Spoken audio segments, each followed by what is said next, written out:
weapon seemed to be able to take Ravana's life. It looked like the fight might go on forever. Vibhishan. Who's Vibhishan? He's Ravana's brother, but he defected. He joined Ram's side. He chastised his brother.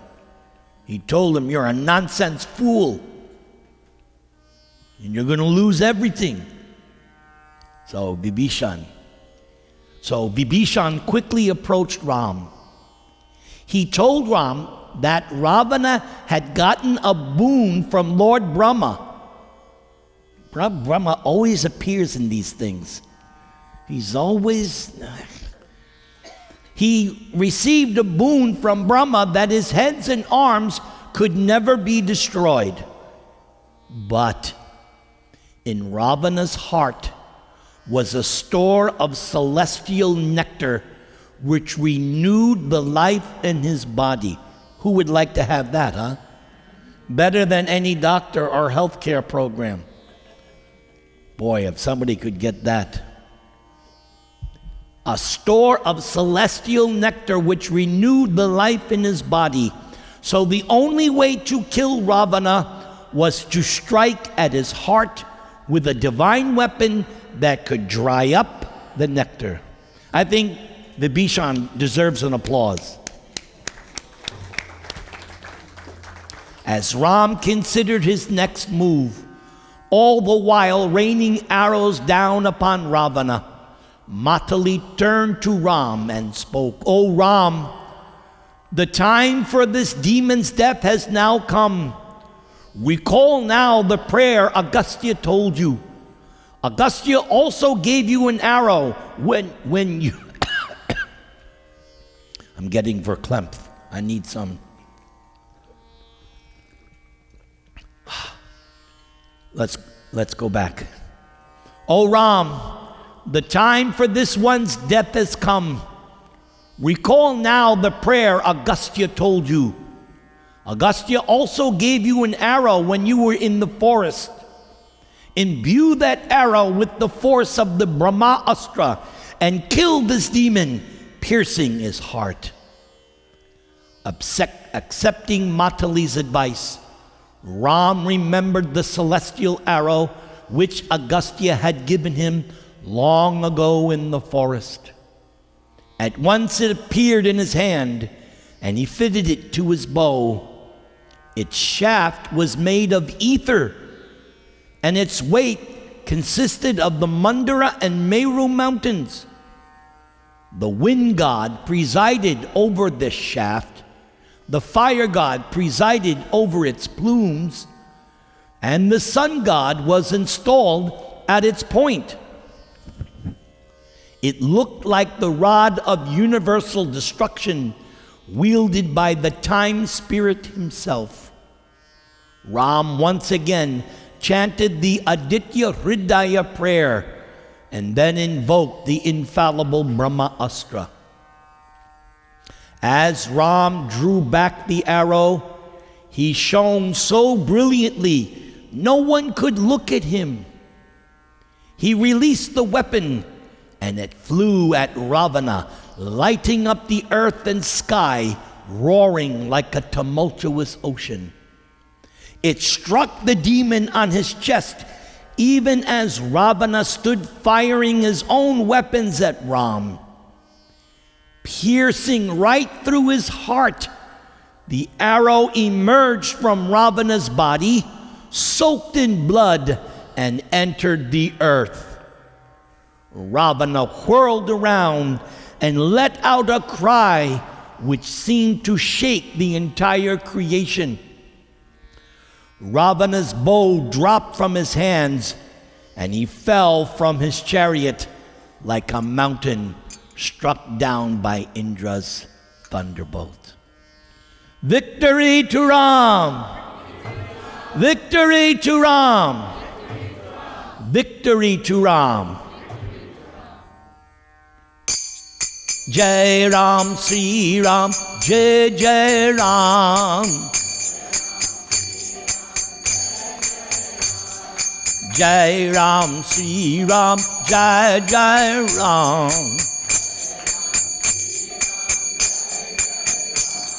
Sri Ram, Jai Ram, Jai Jai Ram. Jai Ram, Sri Ram, Jai Jai Ram. Hey Ram, Hey Ram.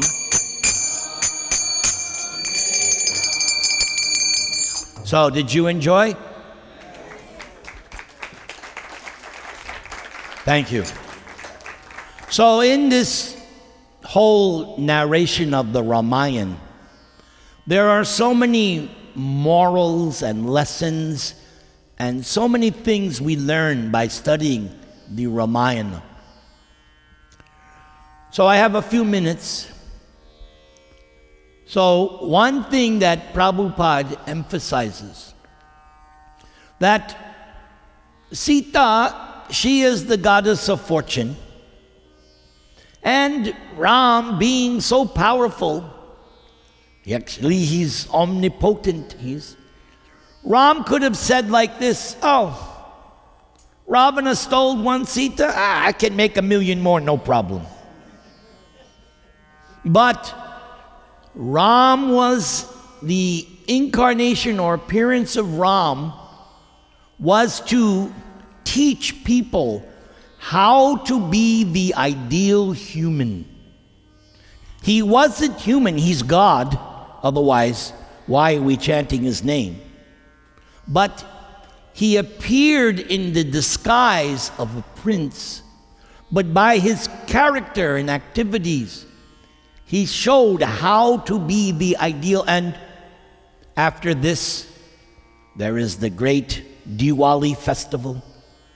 Ram, Sita, they return to Ayodhya. They're greeted with so many lamps, and there's a big festival. And Ram finally is king, as he should have been. And he was the perfect king, Ram Raja.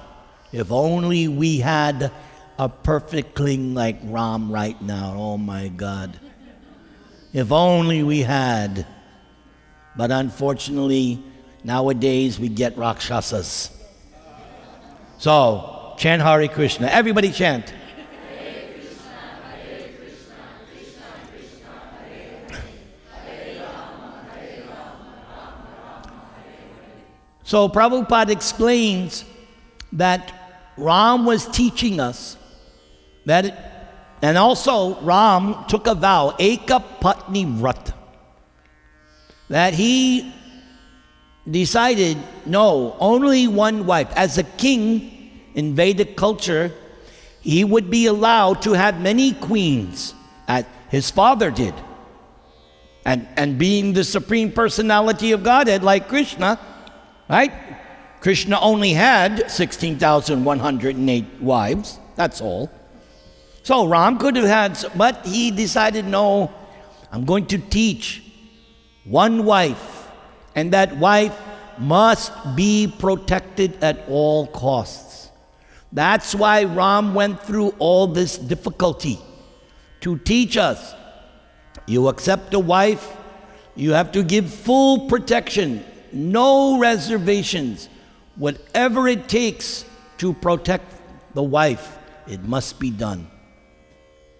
Ram also taught how one should respect the parents. In Vedic culture, this is a very topmost principle.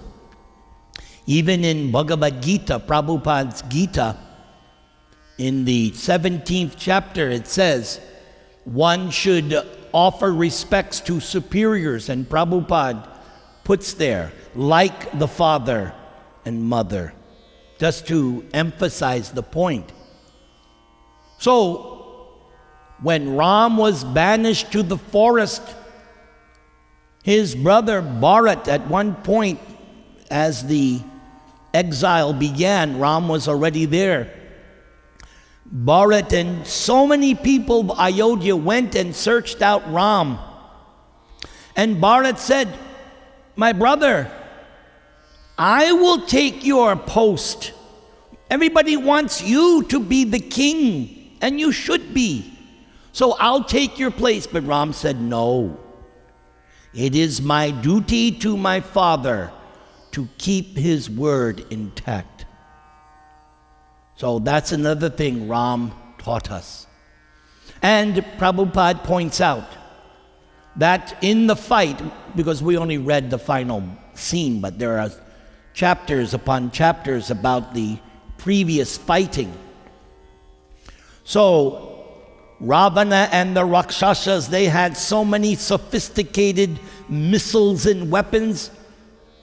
But what was Ram's army? Monkeys. That was his army. And what were they doing? Rocks, trees, mountain peaks. But because Ram was there, and because all the monkeys were actually expansions of the demigods, these are not ordinary monkeys that you see in the zoo or when you go to India. So many monkeys, right? In Delhi and, right? They're all over. So these were not ordinary monkeys. They were all expansions of demigods. But they had supernatural power, especially Hanumanji. You cannot talk about Sita and Ram without mentioning Hanumanji.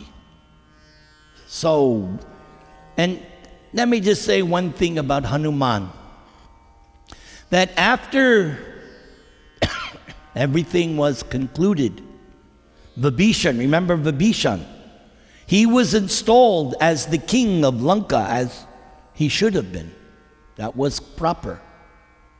And Ram also had Vibhishan do the funeral ceremony for Ravana. Just see how noble is Ram. That he saw to it, yes, now that he's dead, okay, everything's forgiven. Vibhishan, you should do the funeral rites so that he doesn't go to hell. Yes, see how nice Ram is. So after everything, Ram went to Hanuman and said, you fought for me so valiantly. You did so much for me. You single-handedly found Sita in the grove. You destroyed Lanka when they set your tail on fire, but you escaped and you dashed about and danced and burned Lanka. You have done so much for me. I want to give you a benediction. But what did Hanumanji say? Because in many places you'll see that Hanuman is called Bhaktaraj. Everybody say, the king of the devotees. He is the example of devotee. He is even mentioned in the 9 items of devotional service. So he is mentioned as the representative of dasya, service. So Hanuman said, my Lord, I don't want any benediction from you. You are my master. I am your servant. I don't want liberation no. I simply always want to be with you and always remember you. So he was given that benediction. Hanuman to this day is simply remembering and meditating and relishing his association with Lord Ram. I could go on for hours, but time is up.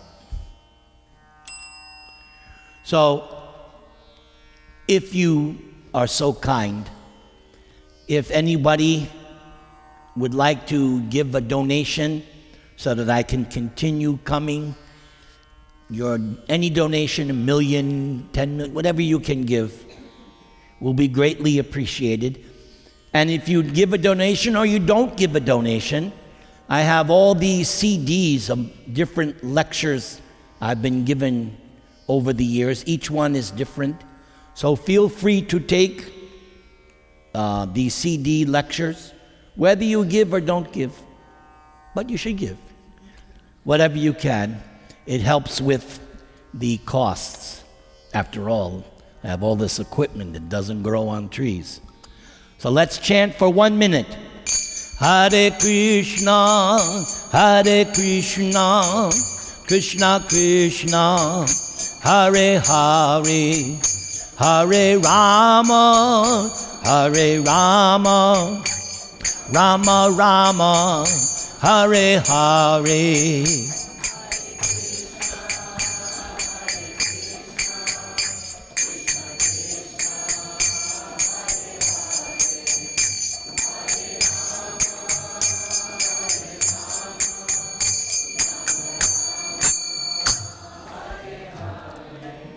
If I've said it once, I'll say it again and again.